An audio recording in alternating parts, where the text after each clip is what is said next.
Welcome to the Dream Journal from the studios of KSQD in Santa Cruz. The Dream Journal is a weekly show where we explore the power of nighttime dreams through conversations with dream experts and with you. So there's no those vital minutes. Time is keenly found. We are not alone. The words of Carl Jung, who looks outside dreams, who looks inside awakens.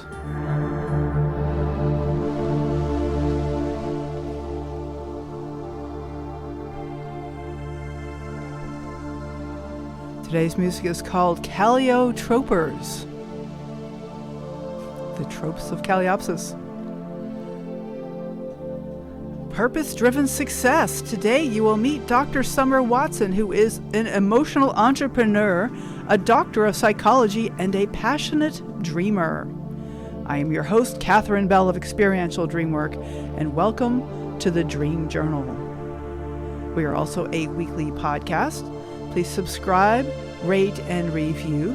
But most importantly, tell your friends. The mission of the journal is to get folks talking about dreams. Why not share with them one of your favorite recent episodes? Archives are available, Apple Podcasts, Spotify, all those good places. Also, ksqd.org/the-dream-journal. And we are on PRX. So if you've subscribed to the Public Radio Exchange, look us up. And maybe contact your local community radio station about syndicating the Dream Journal. Wouldn't it be lovely to be in your hometown driving around to hear those amazing sounds of the Dream Journal?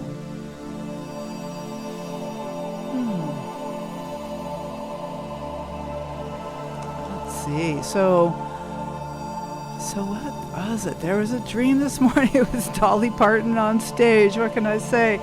Dolly Parton was on stage and vulnerably sharing some of her personal music. Of course, as a superstar, the songs she writes are something to really be big about. And but I was like, okay, I'll be next. I'll follow Dolly Parton. So ukulele themes continue. Something about my ukulele dreams.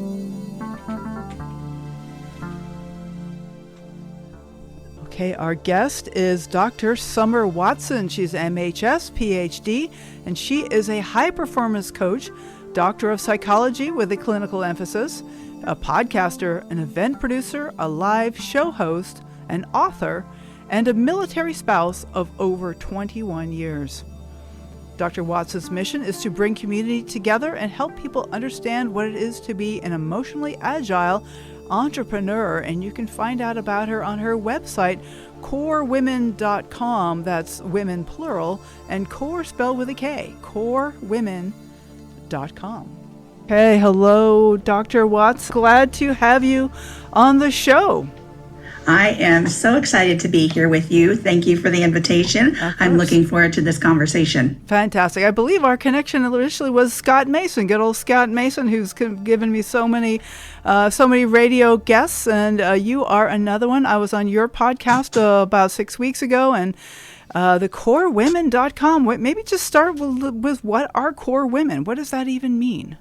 So I established this business called Core Women in 2018. And what CORE stands for, it's with a K. So it stands for how we as women kinetically connect. So as we move through the world, how do we actually connect and engage? And then how do we organically learn from one another? How do we reshape our lives through diverse interaction? And then how do we empower each other to promote change? I love that. And you do interviews with women who are successful entrepreneurs. And I know you have another podcast just while we're getting there with Jen. I don't know her last name. Fontanilla, thank you. And that's like a live Instagram every Thursday morning? Absolutely. So it's every Thursday morning at 11 a.m. Pacific Standard Time, and I'm on the East Coast, so for me it's 2 p.m. Eastern Time. You're on the East Coast. Okay. Yes. Right.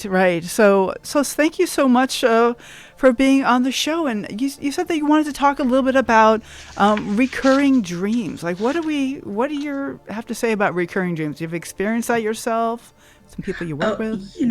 I love the whole idea about dreaming. So let me take this a step back, if you don't mind. Sure, please. I graduated with my doctorate in 2005. And as I was going through my doctoral program in clinical psychology, I would sit at these dream tables that were led by Dr. Stanley Krippner, who is well known in the field of dreamwork.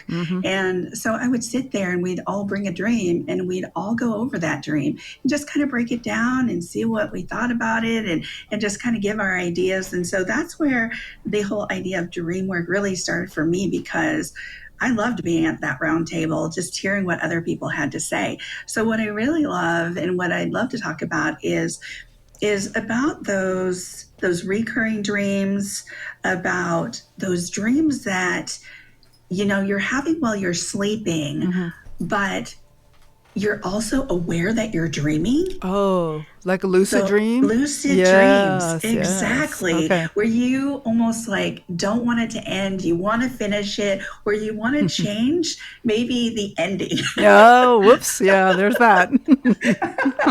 And maybe where that comes from. And so, I love the whole idea about dreaming, about that unconscious mind or your unconscious thoughts, where that might be coming from. And so, let's just kind of go over this and like that dream state, and also that waking state when you daydream. So what's the difference between a dream while you're sleeping and a daydream? Yes. So what would you like to cover first? Oh, well, let's see. How about sleeping dreams first?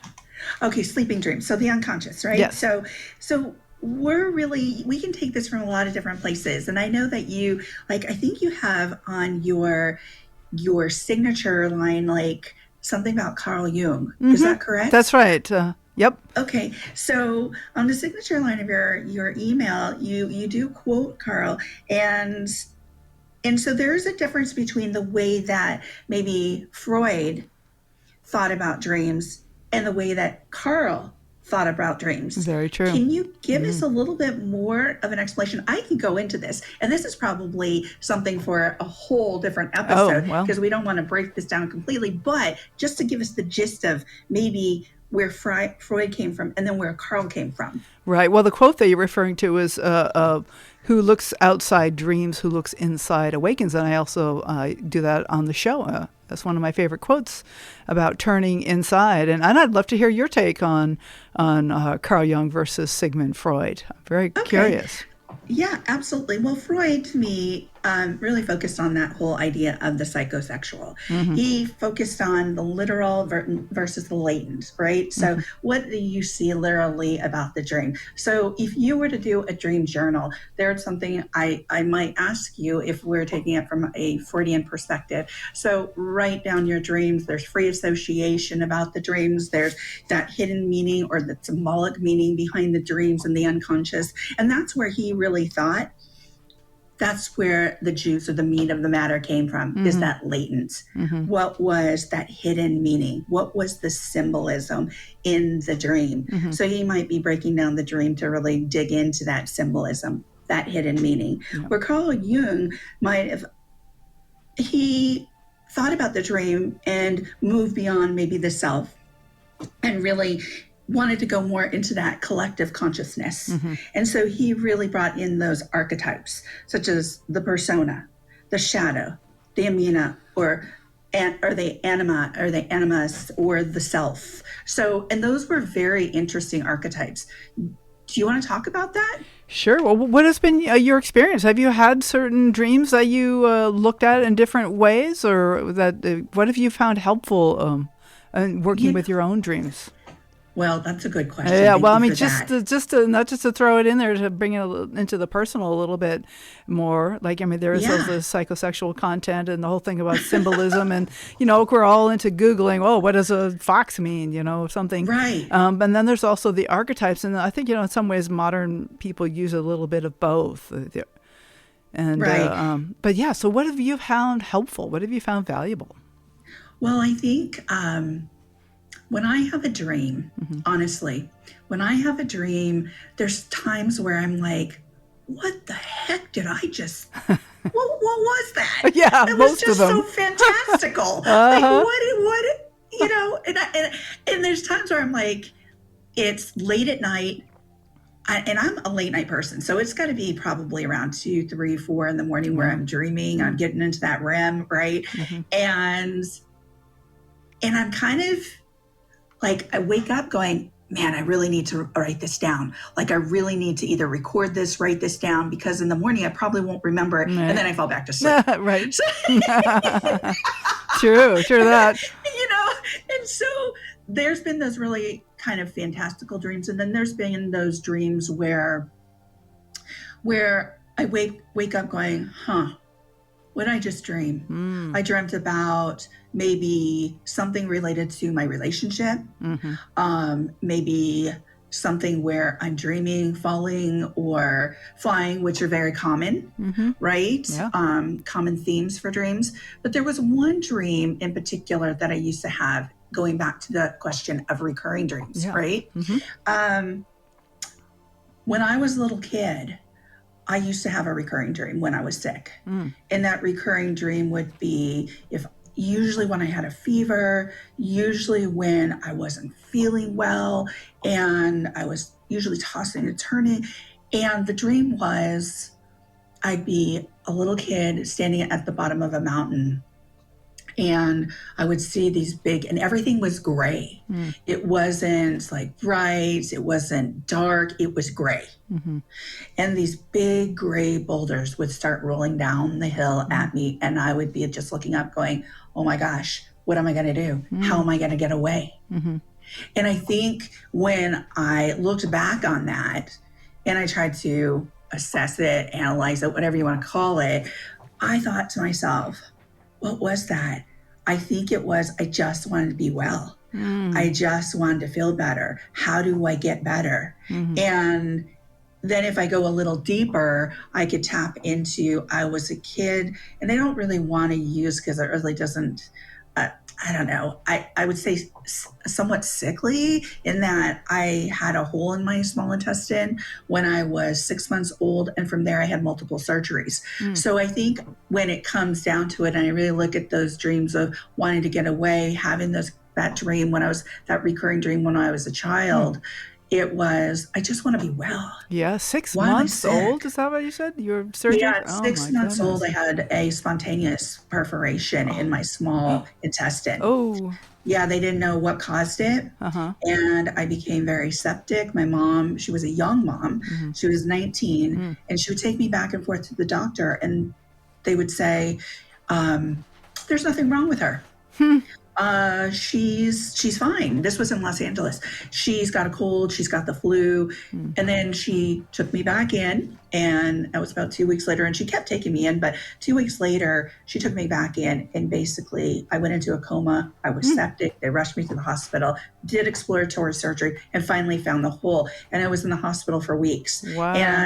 And then from there, I ended up being in the hospital because as I grew, adhesions grew inside of me. Oh, yeah. So that meant multiple surgeries throughout my life. So I Right, think right. that when I had that recurring dream, it really, the deeper meaning for me was, how do I escape being sick? Yeah. How do I get better? If so much of your This is- experience of life has been being ill, like from a very way pre-verbal age. Yeah. And when I look at, the psychiatrists and psychologists that come up with these ideas and these theories, and, we could take it back to philosophy, but if we zoom forward and we go to Freud and we go to Adler and we go to Jung and we go to all these folks, they tapped into dreams because it was interesting for a reason. Okay. We want to know the why.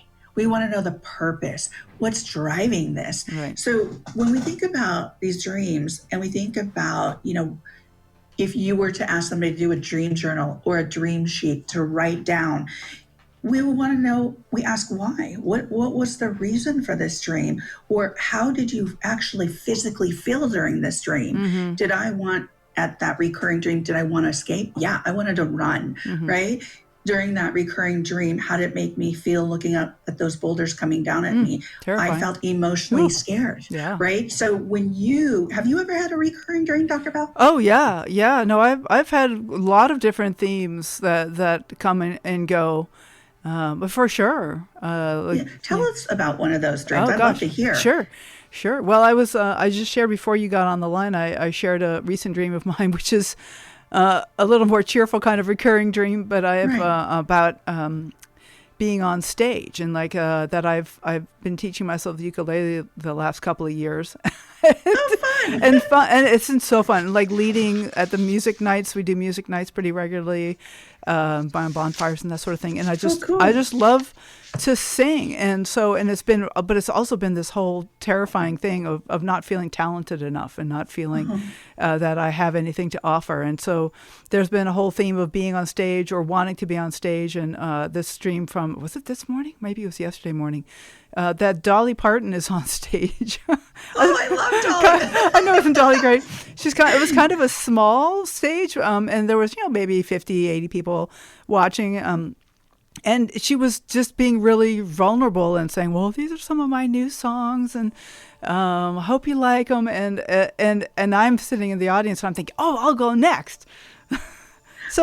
So it's like I say, it's a more cheerful kind of a thing. But there's something exciting about learning to claim my voice. You'd think, after almost 5 years with a radio show, I'd have a bit of my voice. But I'm finishing my book too, so maybe there's another way I'm finding my voice is through singing. And there's something about being seen, being on stage that's been a theme for me. And you were talking about Freud versus Jung, and I just want to bring in that the idea of there's symbolism in both your dream and my dream, these recurring themes. And then there's also kind of what is the dream for? Is that I think that's the Carl Jung thing, is what is the dream actually doing for you? Not that it's just commenting on things in the past, but it's also kind of urging us forward. That's certainly been my experience. And that those things are both present in these two different sets of dreams that we're talking about. This thing with standing at the mountain with the boulders rolling down is I want to get away from that. Doesn't feel good. And then me, I want to go toward being on stage and dealing with all the feelings that brings up for me. Yeah. Absolutely. Thank you for sharing that. Yeah. I would say, what? I love that. The ukulele and Dolly Parton. I mean, those are great things. And I completely understand that about the voice, right? Yeah. I've been doing a podcast for since 2018. Wow. And congratulations. That's awesome. Thank you so much. I really appreciate that. We are on, let's see, what is the episode? 285 episodes, and they're once a week. But here's the thing. Every time I go on with somebody, I get nervous. Yes. I'm like, whoa, what's going on? And it's, everybody goes, you do great. You're a wonderful speaker. Honestly, I don't want to do a TEDx. That's that's not in my wheelhouse. That's, those aren't, and it's not because it's oh, Summer, you gotta, no, I know what I want to do. I've always been that person that's been very directed and goal-oriented and open to learning new things. And here's what I'm going to go back to about what you said. Please. We both had different dreams, recurring dreams, right? And some people have recurring dreams of falling, right? Oh, yeah. And you might think that, oh my gosh, you're falling, you're scared, you're anxious about something. But then again, it might be that you're falling into something great. Yeah. You're falling into something wonderful. I was reading about the whole falling and this recurring dream. And did you know where that idiom, the fallen woman, came from? No.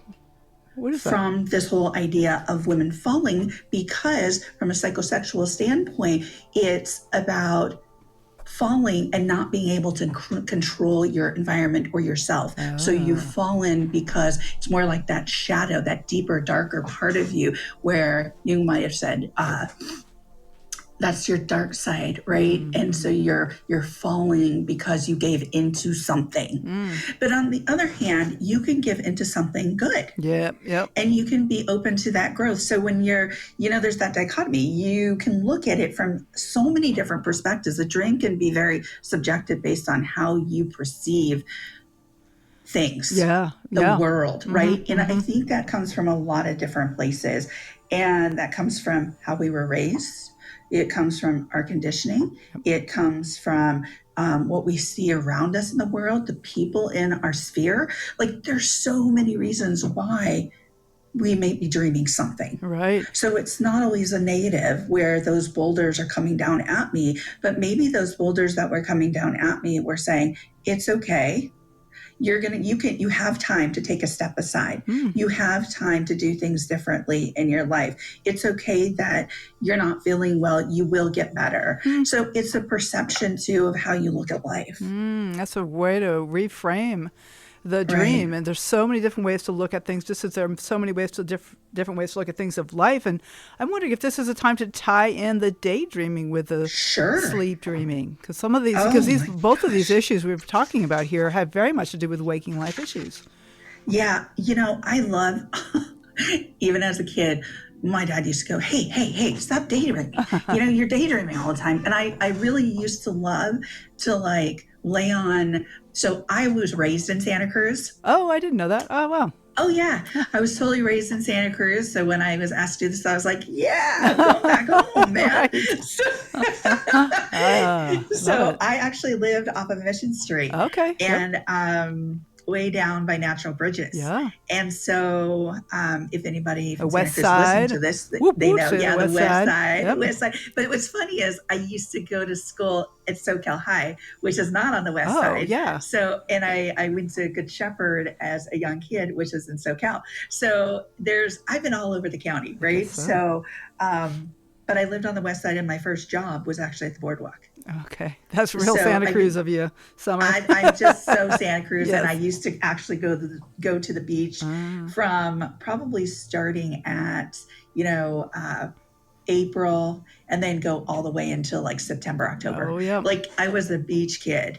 So I loved growing up there. It was great. I had fun. But going back to the daydream. So I would be at school and during recess, and there was this big field, and my friend and we would actually go down to that field, lay in the grass, just look up at the sky and just daydream. And it was just so much fun. We loved it. And then we were like, well, so what do you think about, or, we talk about these things and we just have a great time with it. And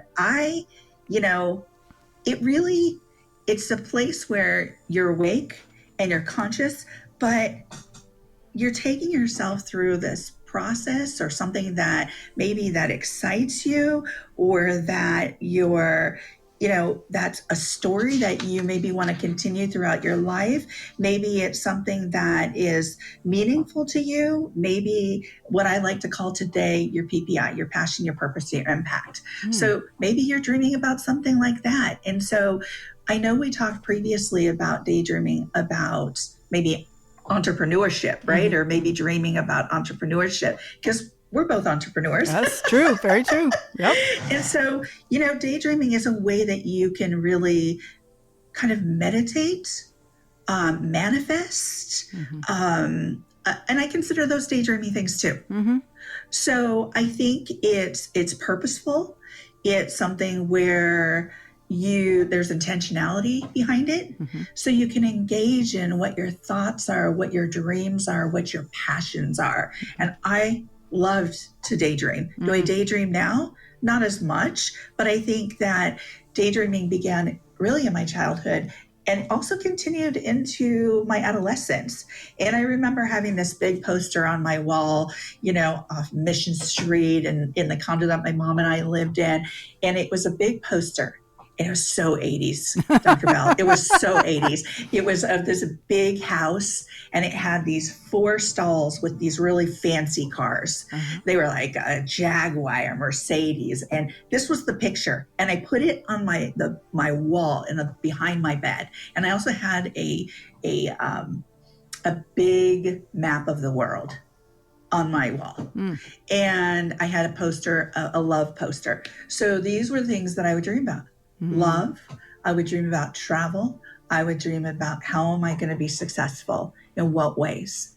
And so these were my daydreams. Right. How was I going to get there? How was I going to attain that? You know, the dream of love. Was it marriage? Was it relationship? Was it my relationship with community? And I've always believed I've had an ability to bring community together. It's something I absolutely love. And so that's something maybe that I manifested or daydreamed about as I was growing up too. And I do believe those nighttime dreams are in there supporting our daytime dreams too. Absolutely. Yep, for sure. Yeah. So, Dr. Summer Watson, we need to take a short break. We'll be right back. We're going to have take some callers, and we'll talk a little more. I'm curious to hear about some of your recent dreams and how they have been supporting you throughout your life. So, Awesome. So thank you so much for being here. Sure. We are broadcast live. We're broadcast live from the KSQD studios in Santa Cruz and co-broadcast live in San Jose.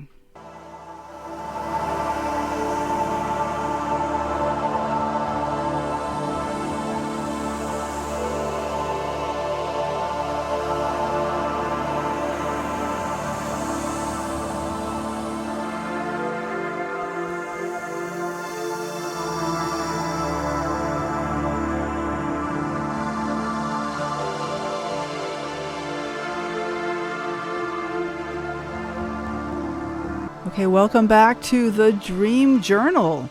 Next week, we'll be talking with storyteller Kristen Cady. She grew up in a home that welcomed dreams, and so, unlike most of us, tuned into their power at an early age. Our guest today is Dr. Summer Watson, and we are talking about dreams. What else could I say? Dreams, emotional entrepreneurship. Okay. All right. Hello. Is this Bibiana?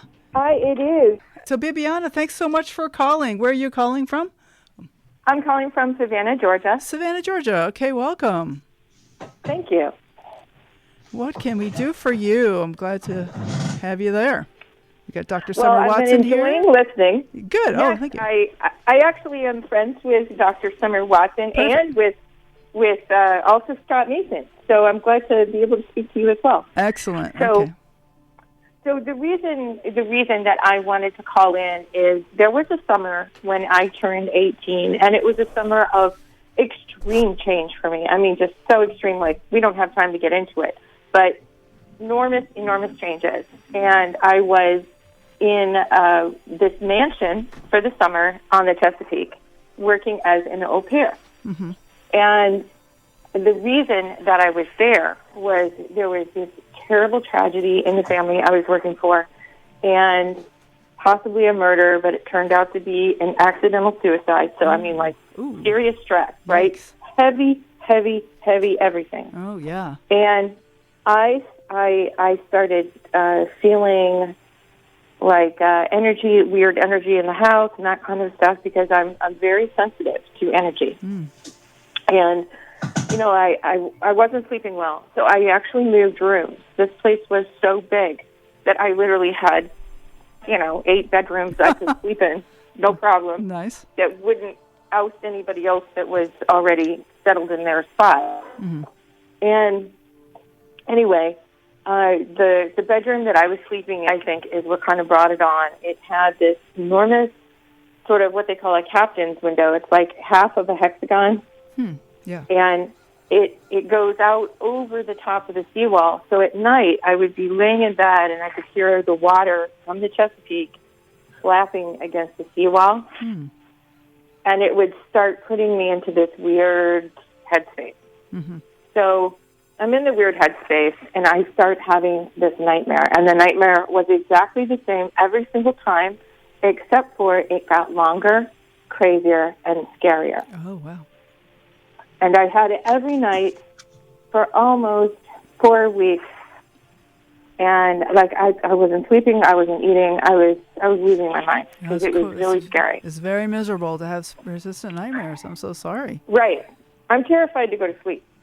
So the dream, just basically the opening of the dream, was I was like levitating in my street clothes. Okay. And suddenly, like, blackout, like, can't see anything, don't know where I am. And then I'm on my back, and somehow I'm like a spaceship, and I drop into this hallway, and a hallway I've never been in before. And the hallway is kind of like a hospital kind of hallway, like really super basic, nothing, no art, nothing. And there are all these doors that are open. And in the open doorways, if I walk into a doorway, there's something really weird going on, like a guy playing a violin by himself sitting in a chair, or like an old movie playing on a movie projector against the wall, but there's nobody in there watching it, you know, like really weird, random things. And so I would come out of the room, you know, feeling unsettled, like, where are all the people? Like, why am I here? You know, what am I doing in this place? Yeah. And the end of the hallway stretches. So, like, it could be endless, or it just could be going down a hill or something. I can't really tell. But suddenly, first night and every night thereafter, whatever it was that was controlling this random world was at the end of the hallway. Okay. And started coming towards me. Like, this thing was so fierce and so terrifying. I actually had to look stuff up to try to figure out how to describe it to people. The closest description I can come to is Cthulhu in Call of the Cthulhu. Cthulhu? Cthulhu as in the Leviathan that comes out of the ocean to destroy mankind, that has like the face of an octopus, giant wings, and huge claws. Wow. And I could go into extreme detail on what this thing looked like. And it's not moving quickly. As fierce and as gruesome as this monster is, it doesn't move quickly, but it doesn't matter because its menacing demeanor takes up half of the hallway between me and it. You know, like, I could, like, pass out and just, like, incinerate before that thing even got to me. It was so scary. And all it did was just kind of breathe out, and you could see, like, its breath. So it was very cold in this hallway. Wow. So this thing had, like, fierce, hot breath on top of all the other scary visuals it was giving me.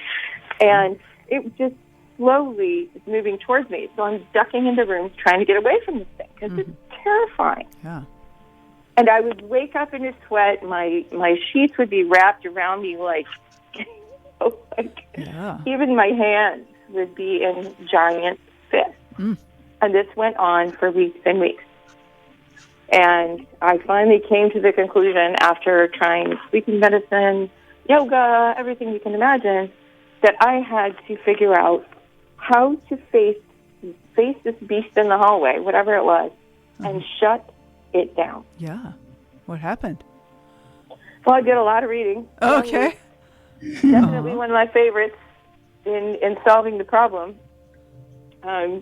I read a lot of Freud too, but I really don't feel like Freud would have been able to navigate the monster beast at the end of the hallway. Okay. Because I didn't have a problem in all those areas that Freud liked to dally in. Yes. But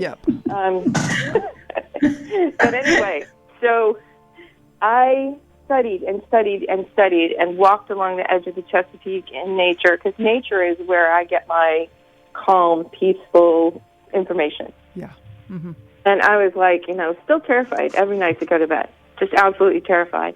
But I started training myself to actually, when I saw this thing, to either wake myself up or take one step closer towards it. And I started doing that, and I mean, like, it was achingly slow, my progress with this, because I never knew that you could actually be the maker, the master of your dreams, but you can't. Right. Okay. And so I was training myself how to do this, meanwhile terrified to go to sleep. And there was one night that this creature and I were at half-beat point in the hallway. And I was like, okay, I can't keep doing this. I'm gonna lose my donuts. Right. I'm gonna lose my mind from You can't not get getting away sleep. with no sleep day after day. Right. I was exhausted. And I said to myself, this thing doesn't move that fast. If it manages to get its claws or its feet or whatever on me, I'm a goner. But if this keeps going, I'm a goner anyway. So it's ride or die tonight. I just decided in my dream it was ride or die tonight. Okay. And I ran to the side where this thing was, and it roared. This is the first time it ever actually made a sound. It roared when I tried to get around it because it knew that I was trying to evade. And, if you're evading something like that, it realizes that it's losing its grip on you too, right? Right. So anyway, I managed to get around this monstrosity. And I'm on the other side of the hallway now, the side of the hallway that terrifies me. Right. And I built myself a set of stairs in my mind. Boom, boom, boom, In the dream. Okay. the stairs in the dream. Uh-huh. And I built a magical door. And the magical door was in my power color, which is purple. Uh-huh. And so I built a purple door. I waited for that thing to turn around and charge me, which it most certainly did. And when it charged me and it was infuriated and it was going to tear me to shreds, I opened the door and I let go. And that thing fell into the other world that had no floor, no windows, no nothing, and closed the door, and it was gone. Woo. Oh my God! Wow, that is remarkable. And then what? And then I'm on the edge of my seat. What happened next? I sat down on the stairs in the dream, and I was like, "That thing's coming back." It can't be that easy. No way. In real life, it's certainly not that easy. And I was like, no. And then I was tempted to open the door, and I was like, hey, wait a minute. You just made a magical seal in this doorway. Maybe it'd be smarter for you to keep the door closed. Yes, good choice. So I walked down the stairs, and I slowly started going through all the rooms. And the rooms this time, without the monster magistrating whatever evil force field, the rooms were empty, and they weren't scary at all. They were just empty rooms. And you mentioned that it was. I want to just add in that I noticed it's at a hospital. You mentioned that it was. Well, it looked felt like very a hospital. sterile, like a hospital, or like an office building that has no furniture in it. Really, really just unadorned spaces. Just curious if there's some healing going on here. But tell me, what do you make of this dream? Bibiana, you're there. We just potted you down a little bit because of a little bit of background noise, but you're still there. And I'm just curious, Bibiana, what did you make of this dream? Do you think it was related to the place you were staying, or did it go away when you moved somewhere else, or was that it for the dream after that one encounter? I never had it again. Wow.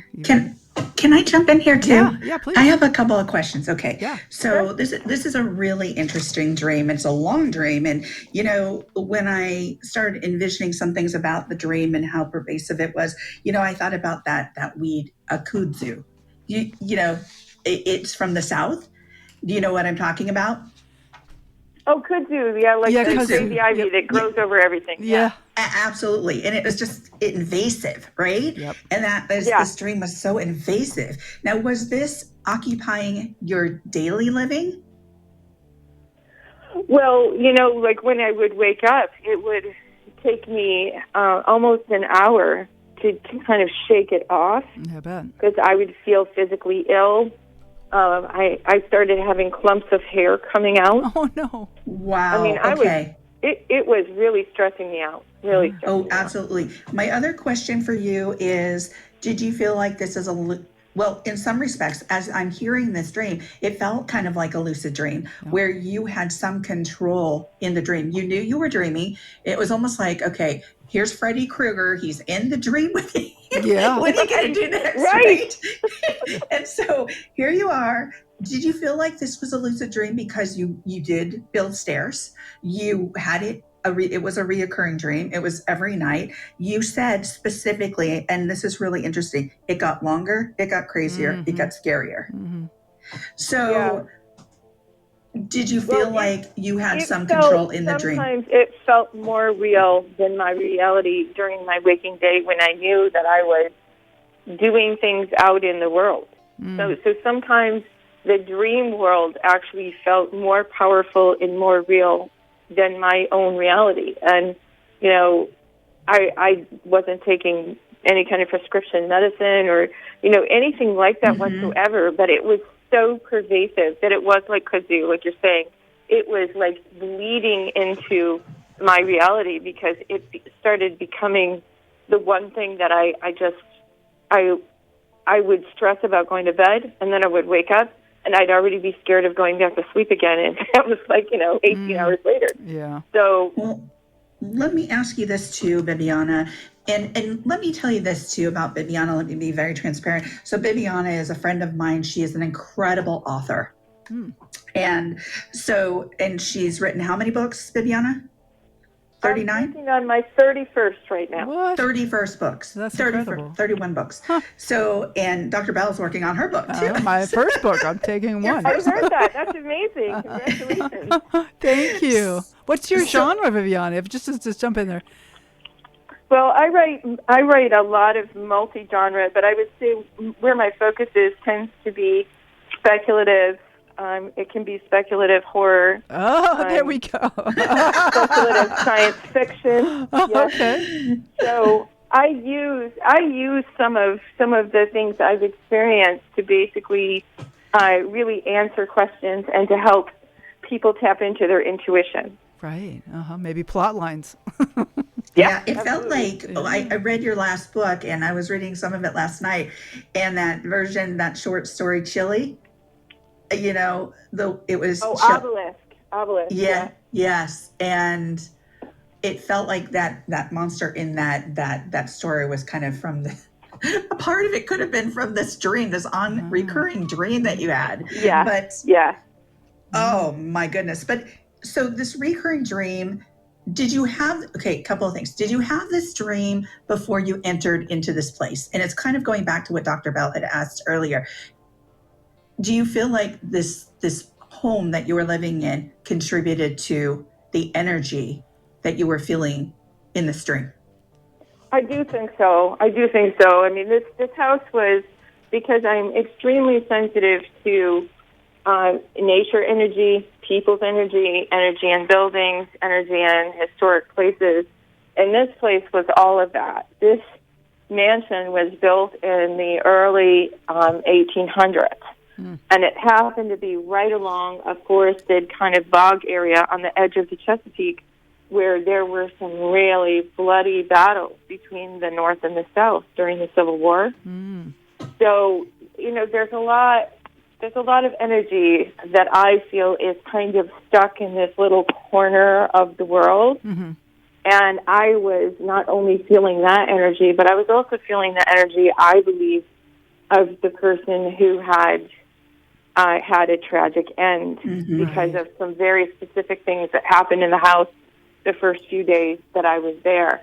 And then later on is when I started having the dream. Okay. Oh my goodness. And it felt like there was you were able to, by the end of the dream, by being able to have some control, maybe by the lucid dreaming, having some control within that dream, that you were able to kind of reconcile or come to terms with what was going on here. So in your waking life, did you ever come to terms with, I need to make some changes, or this is telling me maybe this isn't the place to be? What are your thoughts about that? Well, it's funny that you asked that question because, I probably another year and a half went by before I made any more really huge changes, before, I made some really strong decisions about what I needed to do and where I needed to go in my life. But I realize now in retrospect that I think some of the things that were going on in the dream were external and some of them were internal. So it was like a combination of both, but it was like a perfect storm. Yeah. And this monster was not just a collective of my fears. I think it was a collective of fears of the people who were around me, fears that were kind of almost left residually around me. So it was like this disgusting, horrible monster of pieces of fear and pieces of grief. Right. Wow. What a beautiful and painful example of how the inner and the outer really interact. So I have to, I want to ask your full name. Is it Bibiana with a B-I-B? And what's your last name in case somebody like me wants to look up some of your fiction? Well, thank you. My last name is Krall. It's Krall. And I am all over the place. Krall. Instagram. Okay. Yeah, I was on X, but I don't like what's happening on there, so I'm quiet quitting X until further notice. Okay. All right. Well, we'll look you up on the book section. So, Bibiana Krall, thank you so much for calling in. What an amazing dream. Yes. Thank you Bibiana. so much for letting me share it. Of course. All right. Well, take care. Happy New Year, everyone. Yes. Happy New Year to you too. Thank you, B. Yay! So, Dr. Summer Watson, we are wrapping up. We're approaching the top of the hour. These hours always go by so quickly, and I wonder if you have, your webpage is corewomen.com, K-O-R-E women.com. Is that the best place for people to get in touch with you? You can get in touch with me there. Also on Instagram, I'm very active on Instagram at Core Women, at the Core Women page. I'm also very active every Thursday at the Emotional Entrepreneur page. Okay. And then also on LinkedIn at Summer Watson, PhD. Wonderful. And do you have any last encouragements for our listeners before we say goodbye? Absolutely. Yeah. Keep dreaming, man. And if you have a dream, jot the dream down and figure out, is it trying to help you grow? Is it something that your subconscious or unconscious wants you to be more aware of? And take a listen, tune in, lean into that dream, but have fun with your dreams. Wonderful. Thank you so much, Dr. Watson. It is a pleasure to have you on the show. Let's keep in touch, okay? Thank you. Absolutely. Thank you, Dr. Bell. It was a pleasure being here. The conversation was so much fun, and Happy New Year to you all. All right. Take care now. Bye. Take care. Okay, well, thank you for listening. The Dream Journal is produced at the studios of KSQD in Santa Cruz, and we are live every Saturday at 10 a.m. Pacific at ksqd.org if you want to find about the bumps and wiggles that go on behind the scenes, or if you want to call in, tune into our live stream every Saturday at 10. The podcasts are released on the Monday after the show. I'm Katherine Bell. You can find out about my dream coaching practice at experientialdreamwork.com. You can email me at Katherine@ksqd.org. That's Katherine @ksqd.org. Follow Experiential Dreamwork and hashtag The Dream Journal on Facebook and Instagram to find out about upcoming shows. I'd like to thank Rick Kleffel, engineer and music creator. Also Eric Nelson for dealing with the phones. The intro music and the outro music are both by Mood Science. Tomorrow morning when you wake up, take a minute to write down your dream and bring it to the next Dream Journal. Okay. I had an old thought in the old town.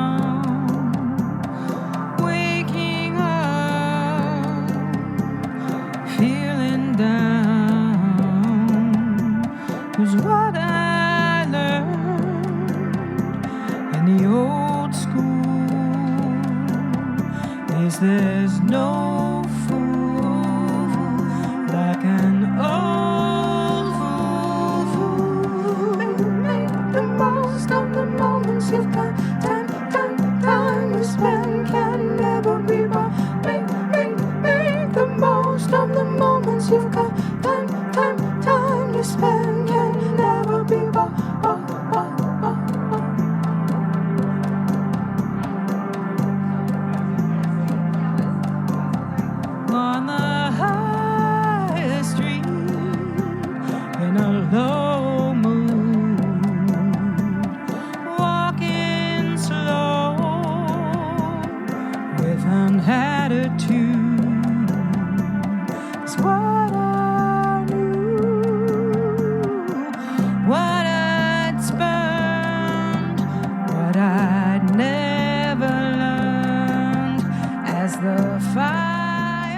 listening to KSQD Santa Cruz, KSQD Prunedale. Just a few seconds, it's going to be time for a What a Year music special. 3 hours of great music. Stay tuned. Time you spend can never be